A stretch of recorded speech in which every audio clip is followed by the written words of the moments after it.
Hello friends, आज आम जाना विख्यात धर्मग्रंथ विषय।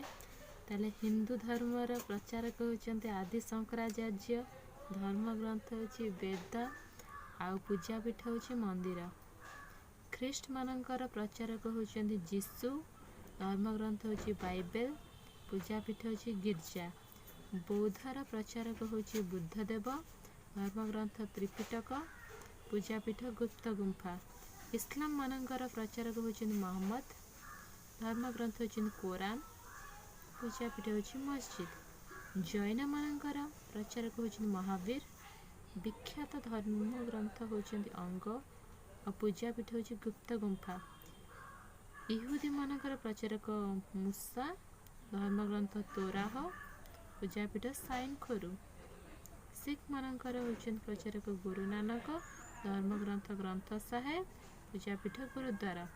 जोरेस्टर मानकर प्रचारक जोरेस्टर।